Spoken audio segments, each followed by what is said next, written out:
Oke, selamat pagi anak-anak. Kalau kemarin kita sudah pelajari tentang usaha dan energi, maka pada pertemuan kali ini kita akan melanjutkan tema tentang energi kemarin, yaitu tentang hukum kalahan energi. Ya, jadi prinsip hukum kalahan energi itu akan berlaku ketika benda itu bergerak hanya dipengaruhi oleh gaya gravitasi. Nah, kita contohkan, jadi misalkan ada buah mangga biru jatuh dari tangkainya, gitu ya. Awalnya kan diam. Diam itu berarti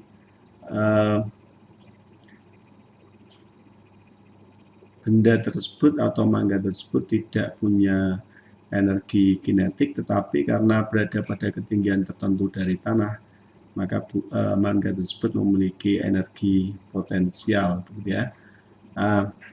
Karena memiliki energi potensial, maka ada memungkinkan energi potensial itu akan berubah bentuk menjadi energi lain.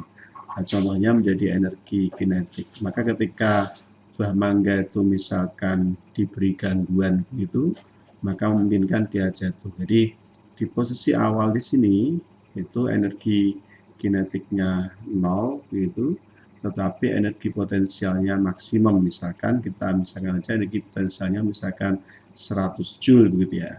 Nah, ketika jatuh begitu, nah itu kan ketinggiannya kan berkurang, ya kan?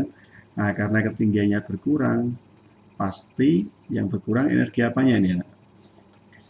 Mas Pak, kan pasti yang berkurang kan energi potensialnya. Nah, gitu ya. Nah, seiring dengan berkurangnya energi potensial, pasti energi akan berubah jadi energi lain. Nah, energi sini, energi lain itu adalah energi kinetik. Jadi misalkan kita buat tabel, jadi kalau misalkan ini adalah EP dan EK begitu, nah ketika EP-nya 100, nah ternyata misalkan EK-nya 0.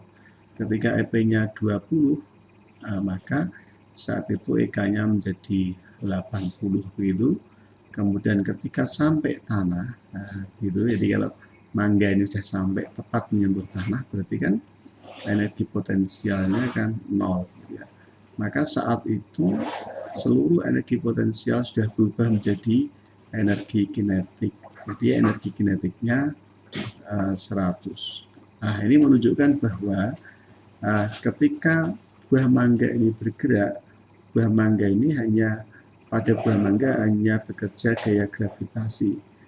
Ketika hanya bekerja gaya gravitasi, maka jumlah EP dan efek EK-nya selalu tetap. Inilah yang disebut dengan hukum kalahan energi mekanik, ya kan? Nah, kalau kita tuliskan kondisi awal misalkan di titik 1, kemudian kondisi 2 ini misalkan kondisi terakhir ini kita sebut titik 2, maka akan berlaku EM1, itu energi mekanik kondisi 1 akan sama dengan EM2. Kalau kita jabarkan, maka bisa kita tuliskan EP1 plus EK1 sama dengan EP2 plus EK2. Oke, nah, untuk memahami lebih detail tentang konsep usaha dan energi ini, hukum kalahan energi ini akan kita bahas berikutnya beberapa soal yang berkaitan dengan hukum kalahan energi. Jadi nanti perkembangan berikutnya kita tidak hanya mempelajari tentang hukum kalahan energi mekanik, tetapi lebih luas yaitu hukum kalahan energi. Tapi kita awali dulu dan mempelajari hukum kalahan energi mekanik. Contoh soal nomor 12 nih, ya, lanjutan soal kemarin. Nah, misalkan sebuah peluru, ya, disebutkan di sini bermasanya 100 gram begitu, kemudian ditembakkan vertikal dari tanah, nah, dari permukaan tanah, itu dengan kecepatan 80 meter per sekon. Nah, dari kalimat soal ditembakkan ke atas dari permukaan tanah ini, itu ada data tersembunyi yang bisa kita ambil, anak-anak. Apa kira-kira? Ya, betul, di ketinggiannya. Jadi ini ketinggiannya adalah awalnya 0, ya. Ketinggiannya 0. Berarti ini bisa kita sebut sebagai H1, kemudian kecepatan 80 meter per sekon ini kita sebut dengan V1. Nah, pertanyaan berikutnya adalah yang A, tinggi maksimum yang dicapai peluru. Nah, dulu di kinematika anak sudah kita pelajari bahwa bahasa tinggi maksimum itu akan memunculkan data atau akan ada prasyarat benda saat mencapai tinggi maksimum ketika dilempar vertikal itu kan kecepatannya 0. Nah, jadi misalkan kita buat ilustrasi gambar di sini. Jadi misalkan peluru ditembakkan dari tanah dan naik ke atas. Ini adalah titik puncaknya sampai sini. Nah, ini berarti V di sini adalah 0. Sama dengan 0. Nah, di sini adalah V1, nilainya 80 meter per sekon begitu. Nah, pertanyaannya adalah ketinggiannya. Nah, ketinggian itu kan bisa kita tuliskan sebagai data H2 yang ditanyakan ya. Ya, H2-nya berapa? Karena ini kita ditembakkan dari tanah berarti H1-nya 0 ya. Nah, dari sini sebenarnya bisa kita analisis benda ini kan awalnya punya energi kinetik kan gitu ya, ditembakkan dengan kecepatan 80 peluru ini. Ketika naik ke atas berarti akan ada perubahan energi, ya tentunya dari energi apa? Dari energi kinetik ke energi potensial. Karena ada perubahan energi kinetik ke energi potensial dan pada benda itu hanya kerja gaya gravitasi, maka bisa kita selesaikan dengan hukum kalian energi mekanik, ya kan? Yaitu EP1 plus EK1 begitu sama dengan EP2 plus EK2. Nah, ini kalau kita jabarkan anak-anak, karena H1 jelas 0 di sini, maka EP1 ini tidak usah Anda urai, langsung aja masukkan nilai 0, karena kalau H1-nya 0 kan mesti EP-nya 0. Kemudian EK1 ini karena disebutkan data V1-nya, maka ini harus kita urai menjadi setengah M V1 kuadrat gitu ya. Nah, kemudian EP2 ini sesuai dengan pertanyaan soalnya kan ditanyakan H2, berarti EP2 ini harus kita urai menjadi MGH2 gitu ya. Kemudian bisa kita ambil data juga ketika sampai di titik tertinggi kan atau mencapai tinggi maksimum kan kecepatannya 0 atau V2-nya 0, maka berarti E keduanya adalah 0 ini ya. Oke.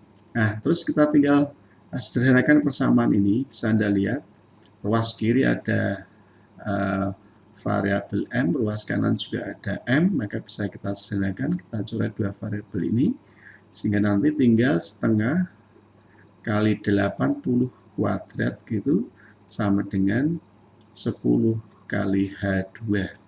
Nah, berarti setengah kali 6400 gitu kan, sama dengan 10 H2, maka kita dapatkan H2 nilainya sama dengan 320 meter. Nah, itulah nilai ketinggian maksimum yang dicapai peluru.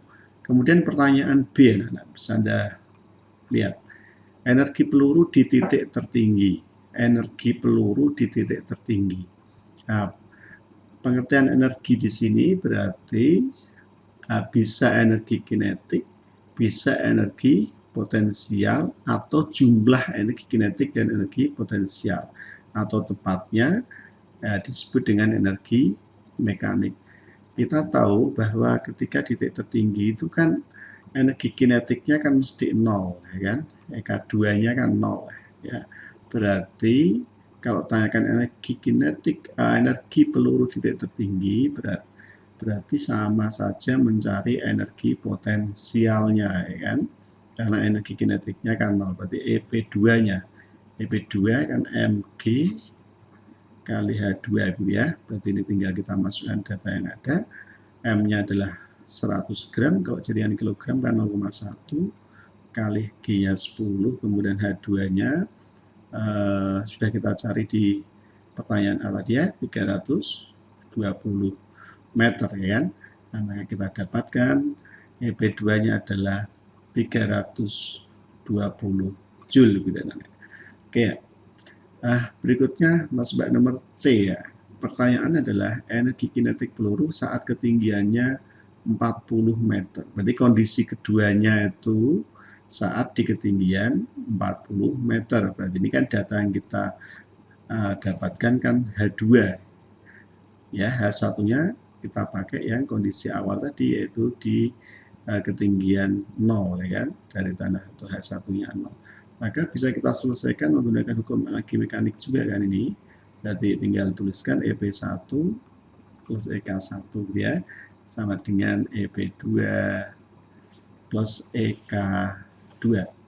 EP1-nya 0, EK1-nya setengah M V1 kuadrat, sama dengan EP2-nya tidak 0 seperti soal nomor A tadi. Kalau sama EP2-nya tidak sama dengan soal nomor A, karena soal A kan ketinggiannya kan sampai ketinggian maksimum. Kalau ini kan ketinggiannya 40 meter.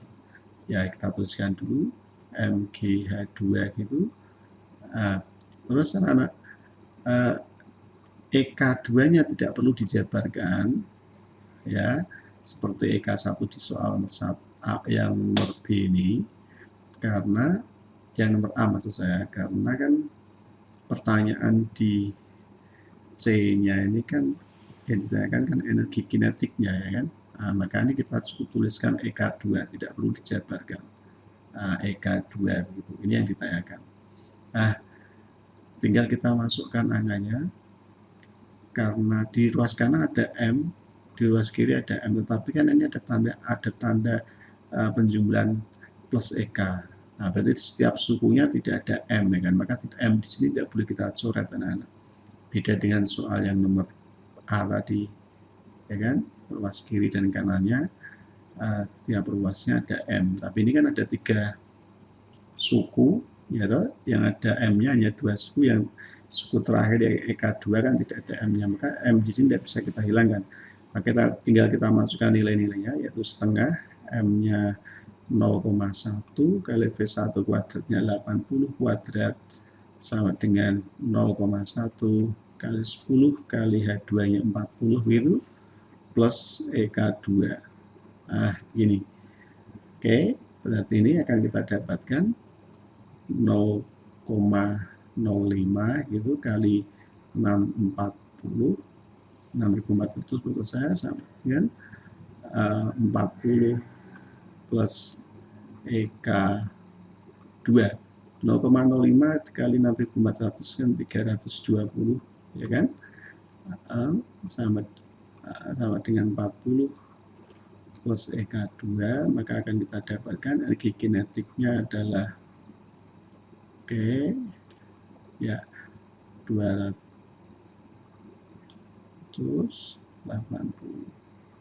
ya, gitu ya, Joule. Oke, anak-anak, begitu soal nomor 12. Kita lanjut ke soal nomor 13. Kereta roller coaster ya, berikut penumpangnya ini diilustrasikan memiliki massa 200 kg gitu ya, meluncur dari ketinggian tertentu seperti pada gambar ini. Pertanyaannya adalah berapa kelajuan kereta saat melintasi titik A.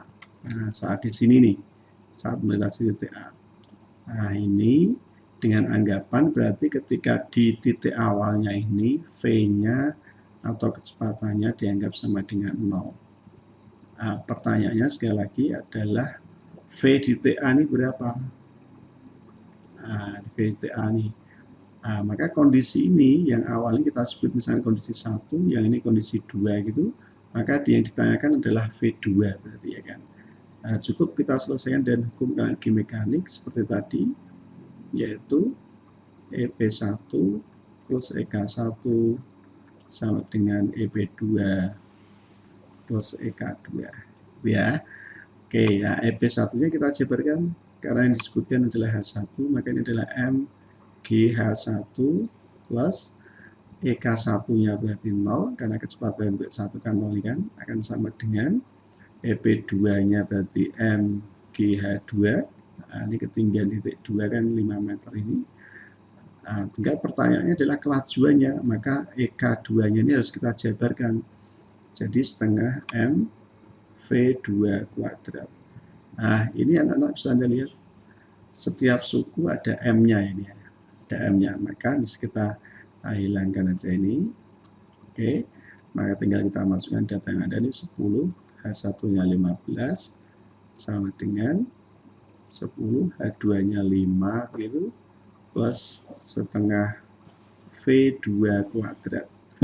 Nah, berarti ini 150 sama dengan 50 plus setengah V2 kuadrat. Ini kita 50 kita perluas, berarti 100 sama dengan setengah V2 kuadrat, maka kita dapatkan V2-nya sama dengan akar 200 atau 10 akar 2 meter per sekon. Oke, cukup jelas ya? Ya, kita lanjut berikutnya soal nomor 14. Soal nomor 14. Sebuah balok dilepas dari puncak bidang miring licin. Nah, berarti kalau ada bahasa bidang miringnya licin ini, berarti kan kita simpulkan tidak ada geseknya, gitu ya kan. Panjang lintasannya 5 meter, kemudian sudut kemiringannya 37 derajat.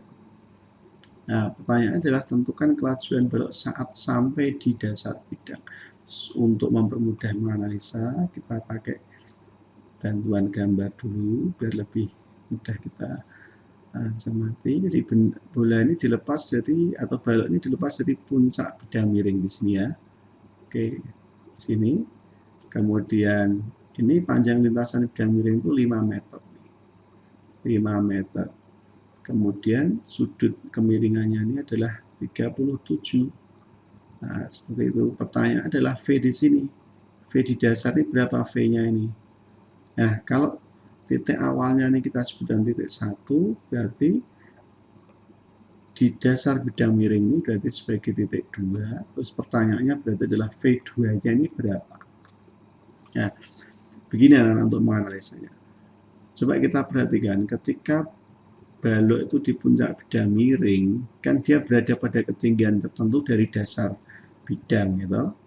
Nah, dari dasar bidang atau dari bidang datarnya ini. Kalau punya ketinggian tertentu, pasti punya energi potensial.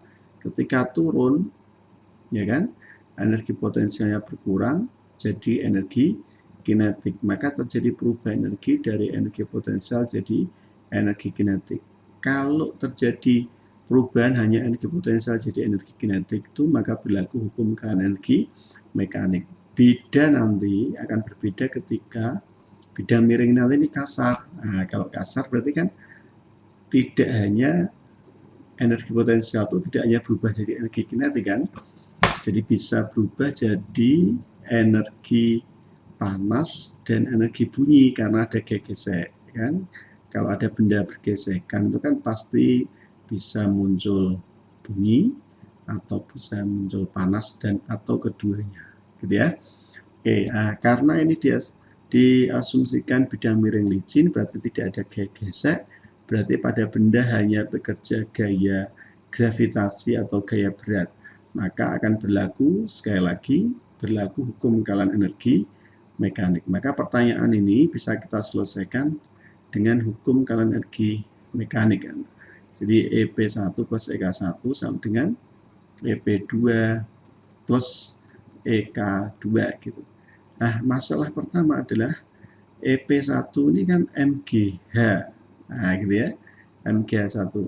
Dari data yang disajikan ini kan tidak ada data tentang ketinggian, maka kita perlu menganalisis. Nah, H1 ini anak-anak, kalau kita buat gambaran ini, itu kan dari posisi balok itu ke dasar bidang ini. Nah, ini H1-nya kan segini nih. Oke. Nah, untuk menentukan H1 bagaimana? Nah, ingat Anda konsep dasar trigonometri dulu, konsep sederhananya. Ini kan ada membentuk pola segitiga siku-siku, ya kan? Jadi kalau menjumpai sebuah segitiga siku-siku, kemudian disebutkan salah satu sudut dan sisinya, maka sisi yang lain bisa kita tentukan dengan menggunakan konsep trigonometri. Nah, H1 ini kan di depan sudut, anak-anak. Disebut di depan sudut 37, kemudian 5 meter itu kan sisi miringnya. Masih ingat kan? Jadi kalau sisi depan dengan sisi miring itu akan berlaku hubungan sin sudut, ya kan? Berarti itu akan berlaku sin 37 akan sama dengan sisi depannya H1, sisi miringnya kan 5 meter. Nah, sin 37 itu 0,6, gitu kan? Ini H1 per 5, maka dari sini bisa kita dapatkan H1 sama dengan 3 meter. Nah, gitu kan anak. Inilah tambahan konsep tentang hukum kalan energi mekanik, jadi berkembang ke konsep trigonometri juga, kan? Nah, kita masukkan berikutnya, ini kita lanjutkan, berarti EK1-nya adalah 0. Nah, tadi diasumsikan di puncak bidang miring ini dia diem ini beloknya anak. Kemudian EP2, nah, sekali lagi EP2 ini kan kita ambil acuannya kan di dasar bidang ini. Nah, di dasar bidang itu kan ketinggiannya kan 0. Maka EP2-nya juga 0 kan. Ya. Oke, jadi plus EK2-nya harus kita jabarkan nih. Karena pertanyaannya kan V2, ya kan? Nah, EK2 ini berarti harus kita jabarkan jadi setengah M V2 kuadrat. Nah, begini ya. Nah, bisa kita lihat anak-anak ini ada dua suku, masing-masing ada M-nya, maka M-nya ini bisa kita hilangkan. Maka di soal kan tidak disebutkan massa bendanya ini, ya kan? Nah, maka strateginya ini kita hilangkan aja. Kita masukkan data yang ada, G-nya 10 kan, H1-nya sudah kita cari di awal tadi, yaitu 3, akan sama dengan setengah kali V2 kuadrat. Nah, maka V2 kuadrat akan sama dengan 60.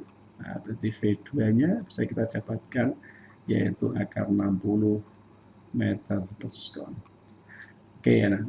Berarti kesimpulannya, anak, kapan berlaku hukum kalan energi mekanik itu tidak tergantung pada lintasannya. Maka prinsip utamanya kan, saat benda itu bergerak hanya karena pengaruh gaya gravitasi, ya, mau bentuk lintasannya seperti apapun, dia akan berlaku hukum kalan energi mekanik. Nah, ini kan di soal nomor 14 kan lintasannya di bidang miring. Di soal nomor 13 lintasannya pada trek roller coaster itu kan mesti lengkang-lengkung begini. Kemudian nomor 12 lintasannya kan lurus, peluru ditembakkan. Nah, gitu ya.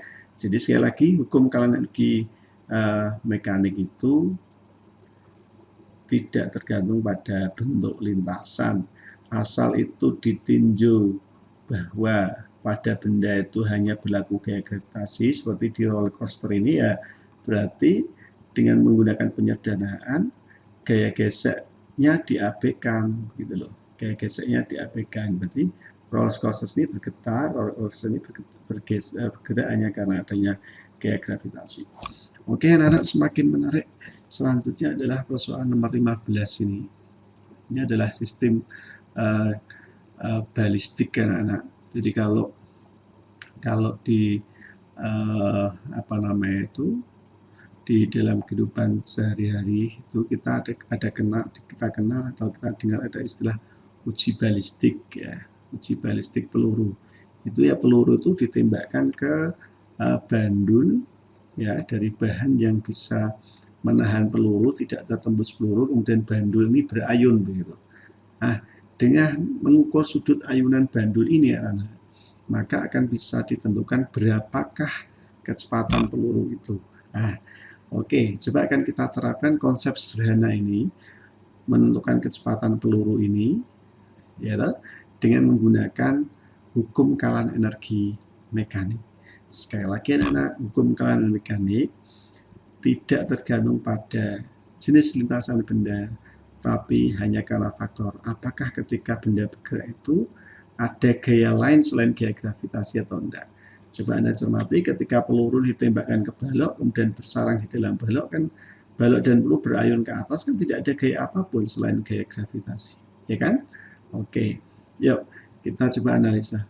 Ini peluru, tali ini, tali balok balistik ini digantung pada tali yang panjangnya 1,5. Nah, itu L lah misalnya nanti kita sebutnya. Ini L, ya, L-nya 1,5 panjang tali. Pertanyaannya adalah harus diberi kecepatan horizontal berapakah balok berayun dan tali membentuk sudut simpangan maksimum 53. Oh, ini bukan sistem balistik ya, hanya sekedar balok itu diayun. Nanti di materi berikutnya akan ada itu. Ya, jadi ini balok Anda dorong begitu, itu harus didorong hingga memiliki kecepatan lepas berapa ketika lepas dari dorongan tangan kalian tuh sehingga dia berayun 53 derajat. Berarti pertanyaan adalah misalkan ini kondisi 1 di sini anak-anak. Ini kondisi 2 gitu. Nah, pertanyaan adalah V1 ini berapa gitu loh. Ya. V1 ini berapa? Jadi yang terakhir adalah V1 ini berapa? Karena ini berayun pada ketinggian maksimum hingga bentuk sudut 53 derajat, berarti V2 di sini kecepatannya berarti kan 0, kan berhenti kan berayun maksimum. Berarti kan ketika mencapai T2 itu kan balok itu berhenti gitu ya. Maka V2-nya 0.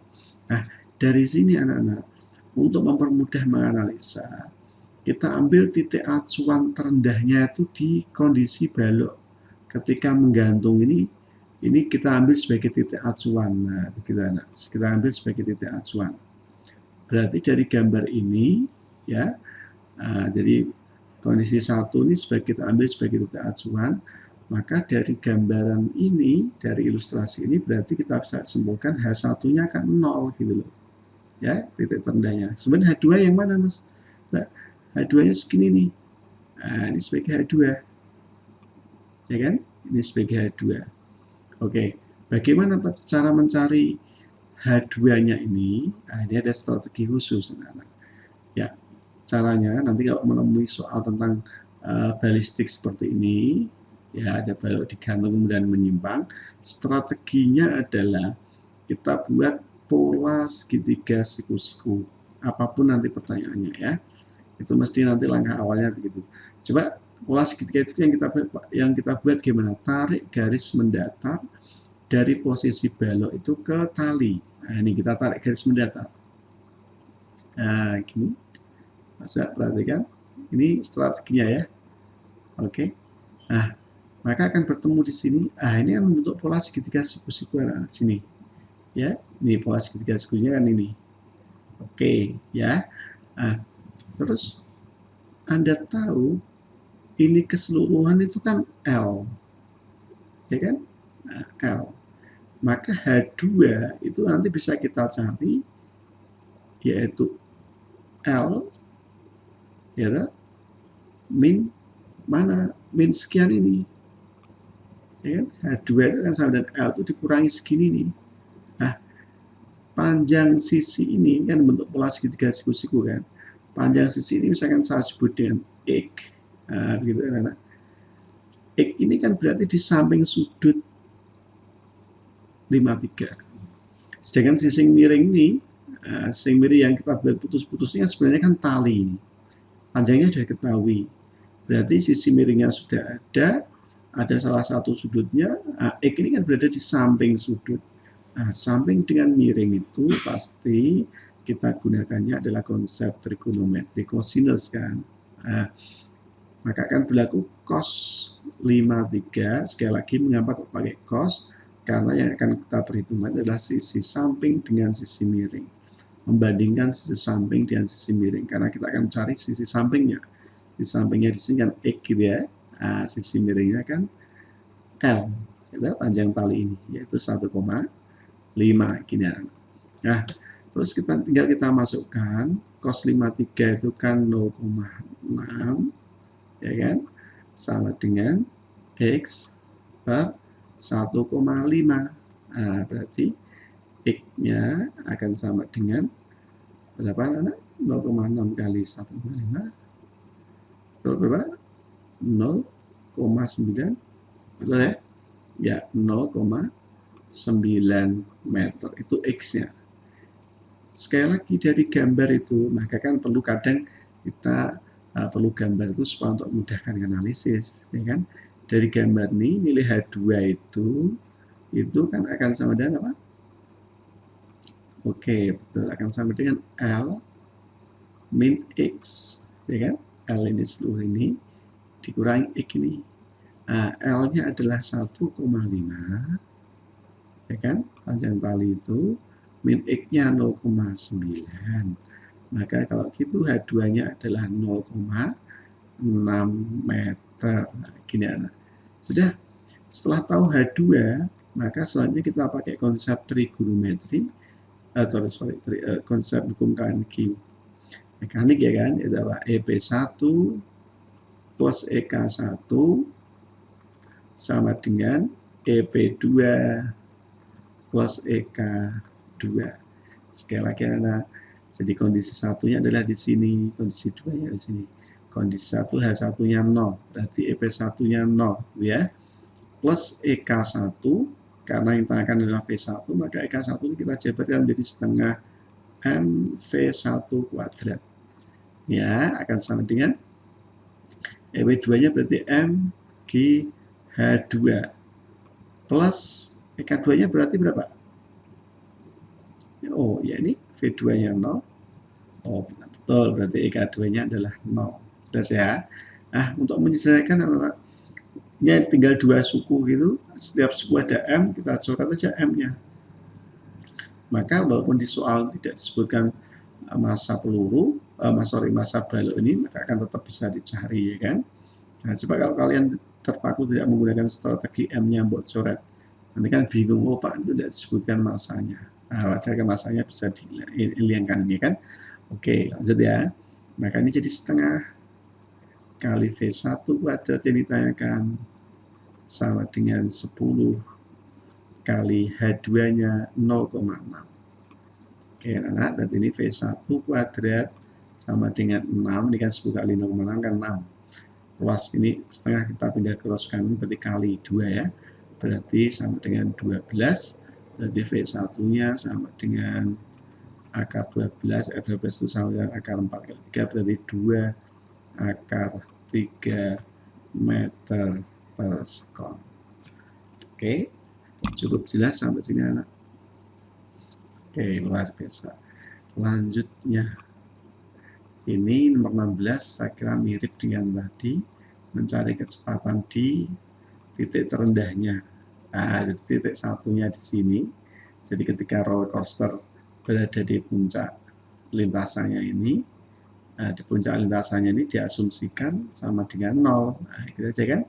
Nah, berarti nanti tanyakannya adalah V2-nya, kecepatan coaster tepat ketika berada di bawah. Dan ya tinggal kita gunakan EP1 plus EK1 sampai EP2 plus EK2. Lewat nih ya. Oke. Coba, nah sekarang nomor 17 ya anak. Nomor 17 ini, nah ini kita mulai tidak lagi membahas tentang hukum energi mekanik, tetapi hukum kalan energi, tetapi bukan energi mekanik. Coba cermati anak. Ini diilustrasikan, ada balok, ya kan, menumbuk pegas. Nah, balok saat sebelum menumbuk pegas itu kecepatannya 1,5. Berarti dia punya energi apa? Oke, tepat, energi kinetik. Ketika menumbuk balok, maka balok itu akan tertekan. Ingat, pegas itu kalau mengalami perubahan panjang, baik dia memendek atau memanjang, itu berarti memiliki tepat energi potensial. Berarti energi potensial balok itu dari mana? Energi potensial pegas tadi dari mana? Dari perubahan energi kinetik miliknya balok. Ya. Kan? Ketika balok ini menekan pegas, maka nanti ketika pol tertekannya tidak lagi bisa mampat lagi, berarti kan balok itu diam, walaupun sesaat ya kan. Nanti kan akan dikembalikan lagi balik terpantul ya. Nah, berarti sekali lagi saat mau menumbuk gas itu ada balok punya energi kinetik, kemudian menekan menekan gas punya energi potensial sampai baloknya itu berhenti, ukuran milidetik itu berarti ketika berhenti kan energi kinetik balok kan 0. Berarti seluruh energi kinetik balok sudah diberikan menjadi energi potensial pegas. Oke, ya tinggal aja perubahan energinya apa tadi? Berarti energi kinetik menjadi energi potensial pegas. Berarti bisa kita tuliskan delta EK dari balok. Nah, jadi ini perubahan energi potensi kinetik pada balok itu akan sama dengan delta EP pada pegas. Nah, ini delta EK itu kan V ya. Sebenarnya delta EP itu juga V. Jadi ini sebenarnya hukum kawan energi mekanik itu hanya menganalisa perubahan energinya dari energi apa jadi energi apa. Perubahan energi itu kan berarti kan usaha, ya kan? Jadi ini sama-sama duanya kan maksudnya sama-sama rumus usaha. Oke, coba kita masukkan delta EK, berarti EK awalnya itu saat kecepatannya 1,5, kemudian EK akhirnya itu saat menekan gas kan 0 gitu ya.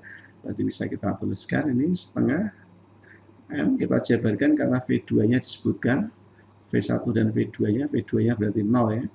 Ini sebagai V1, berarti ini V2 kuadrat min V1 kuadrat gitu. Sama dengan ini EP pegas, masih ingat apa rumusnya? Oke, itu dari setengah apa K kali delta X kuadrat. Nah, maka ini pertanyaannya kan konstanta gaya pegasnya berapa? Konstanta pegasnya berapa? Itu adalah K. Ya kan? Kemudian pegas mampat sejauh 10 cm, berarti ini adalah delta X-nya. Oke, tinggal kita masukkan anak. Di ruas kanan tidak ada M ya. Di ruas kiri ada M, kan tidak bisa coret kan. Nah, berarti tinggal kita masukkan datanya saja. Setengah, M-nya 1, V2-nya 0. Nah, 0 kan, setelah tertekan itu kan balok setelah menekan gas kan kecepatannya 0. Kemudian walaupun nanti dipentalkan lagi. Awalnya sebelum menekan balok itu dia punya kecepatan 1,5 kuadrat gitu ya. Ya sama dengan setengah K-nya ditanyakan. Ini delta X-nya 0,1 dikuadratkan. Oke, gimana? Berarti ini setengah ya, K ini 0 min setengah kuadrat, ini kurungnya kurang 1 gini ya. 0 min 1 setengah kuadrat. 1 setengah kuadrat itu kan berarti 2,25 ya kan, sama dengan setengah K kali 0,01 yaitu 0,1 meter. Ruas kiri ada setengah, ruas kanan ada setengah, bisa kita coret. Kalau begitu bisa kita dapatkan nilai K-nya adalah minus 2,25 per 0,01 sama dengan K, berarti nilai K-nya adalah 225 Newton per meter. Begini anak. Khusus untuk di perubahan energi potensial, energi kinetik, energi potensial itu kan supaya nilainya itu tetap positif, itu pokoknya lebih mudah kita gunakannya energi kinetik yang besar dikurangi energi kinetik yang kecil gitu aja. Ini kan biar tidak muncul tanda negatif di sini. Maka tadi energi kinetik yang besarnya di mana? Oh, di V1. V2-nya kan jadi 0. Nah, ini untuk menghindari supaya tidak ada tanda negatif di sini. Ya. Nah, itu maka kita ambil saja perubahan itu pokoknya yang besar kurangi yang kecil. Jadi kesimpulannya kan tidak harus V1 kuadrat dikurangi V2 kuadrat atau V2 kuadrat dikurangi V1 kuadrat kan. Pokoknya yang besar dikurangi yang kecil. Antara V1 dan V2 besar mana? Oh, besar V1. Maka ini sebaiknya kita ganti. Nah, gitu. Nah, ini jadi biar nanti ada negatif. Jadi ini adalah V1, ini V2. Alasannya apa tadi? Karena V1 dan V2 besar V1. Jelas ya? Nah, tinggal ini kita balik. Berarti ini kita hapus. Gitu ya. Kita hapus berarti V1-nya adalah 1,5 kuadrat min V2-nya 0. Berarti ini 2,25 ya kan? Min 0. Nah, maka ini jadilah ketemunya V EK-nya 2,25 dibagi 0,01 berarti sama dengan 225 Newton per meter. Cukup? Gitu anak-anak. Ini pengenalan dulu tentang hukum kekalahan energi, bukan hukum kekalahan energi mekanik. Nanti di soal-soal berikutnya akan kita bahas hukum kekalahan energi. Sekali lagi, lebih cakupannya lebih luas, tidak hanya hukum kekalahan energi mekanik. Contohnya ini. Ini kan kalau benda kita jatuhkan ke tanah, nanti akan misalkan benda ini atau batu ini misalkan masuk ke dalam tanah, berarti kan perubahannya tidak lagi energi potensial jadi energi kinetik saja kan, tapi karena adanya gaya gesek pada tanah. Nah, kemudian contoh lagi ini, kalau kita menekan bola di gas, kemudian kita lepas, maka ini terjadi perubahan energinya adalah energi potensial gas jadi energi kinetik. Itu banyak lagi anak-anak nanti tentang hukum kekalahan energi, tidak sebatas energi hukum kekalahan energi mekanik, tapi akan kita jelaskan di pertemuan berikutnya. Saya kira pertemuan kali ini cukup sampai di sini ya. Semoga bermanfaat. Silahkan tonton video ini supaya Anda lebih jelas, bisa diulang-ulang. Nanti kalau ada pertanyaan bisa kita tanyakan, bisa kalian tanyakan ketika kita bisa live meeting di menggunakan MS Teams. Terima kasih atas perhatiannya. Selamat pagi.